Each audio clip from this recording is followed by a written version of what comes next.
আসসালামু আলাইকুম এভরিওয়ান।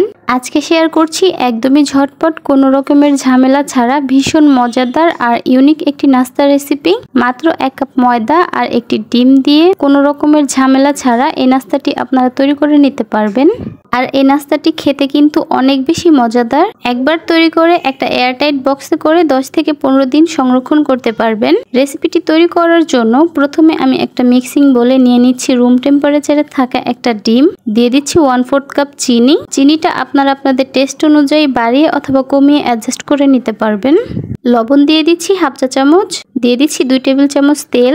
এবার এই সবকিছু একসঙ্গে খুব ভালো মতো মিশিয়ে নিচ্ছি যতক্ষণ না চিনিটা খুব ভালো মতো গলে যাচ্ছে।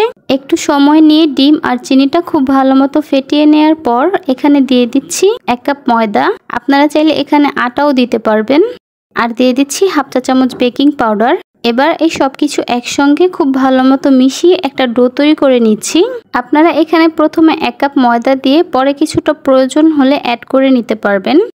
তো আমার এখানে খুব সুন্দর একটা ডো তৈরি হয়ে গেছে। এবার আমি হাতের মধ্যে সামান্য তেল মাখিয়ে নিয়ে এখান থেকে কিছুটা ডো নিয়ে হাত দিয়ে একটু গোল শেপ করে নিচ্ছি। আপনারা একটু খেয়াল করলেই বুঝতে পারবেন যে আমি কিভাবে করে নিচ্ছি। অল্প অল্প করে ডো নিয়ে হাতের তালুতে এভাবে একটু ঘুরিয়ে ঘুরিয়ে গোল বলের মতো করে নিচ্ছি। একইভাবে আমি আজকে সবগুলো নাস্তা তৈরি করে নিয়েছি।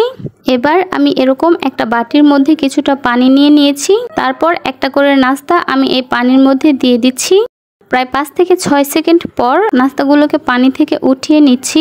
আর এখানে আমি 1/4 কাপের মতো সাদা তিল নিয়েছি। এবার পানি ছড়ানো নাস্তাগুলিকে সরাসরি এখানে দিয়ে দিচ্ছি। এবার এই তিলের মধ্যে খুব ভালো মতো কোট করে নিচ্ছি। এরপর 2 হাত দিয়ে এভাবে গোল শেপ করে নিচ্ছি। আপনারা একটু লক্ষ্য করলেই দেখতে পাচ্ছেন যে আমি ঠিক কিভাবে করে নিচ্ছি। সবগুলো নাস্তা কোটিং করে নেওয়ার পর আমি নাস্তাগুলোকে ভাজতে চলে যাচ্ছি। এর জন্য চুলায় আমি একটা প্যানে পর্যাপ্ত পরিমাণে তেল মিডিয়াম হিটে গরম করে নিয়েছি। এবার এই গরম তেলের মধ্যে একটা একটা করে সবগুলো নাস্তা দিয়ে দিচ্ছি।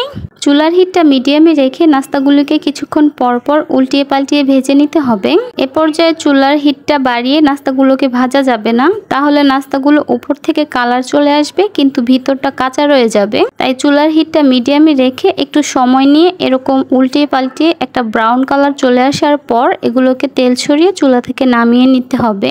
আমার এই নাস্তাগুলো খুব ভালো মতো ভাজা হয়ে গিয়েছে। এবার এগুলোকে আমি তেল ছড়িয়ে চুলা থেকে নামিয়ে নিচ্ছি। এই নাস্তাগুলোকে এ পর্যায়ে আপনারা চাইলে ঠান্ডা হয়ে যাওয়ার পর একটা এয়ারটাইট বক্সে করে 10 থেকে 15 দিন সংরক্ষণ করতে পারবেন। দেখুন নাস্তাগুলো কতটা সুন্দর লাগছে। অল্প সময়ে তৈরি করে নেওয়া যায় এই নাস্তাগুলো, আর খেতেও অনেক বেশি মজার হয়। আশা করছি আমার আজকের এই রেসিপিটি আপনাদের কাছে খুবই ভালো লেগেছে আর সহজও লেগেছে। আমার রেসিপিগুলো আপনাদের কাছে ভালো লেগে থাকলে তাহলে প্লিজ আমার চ্যানেলটিকে সাবস্ক্রাইব করে পাশে থাকা বেল বাটনটিও অন করে রাখবেন আমার পরবর্তী ভিডিওর নোটিফিকেশন সবার আগে পাওয়ার জন্য। তাহলে আজ এ পর্যন্তই। সবাই অনেক বেশি ভালো থাকবেন, সুস্থ থাকবেন। আল্লাহ হাফেজ।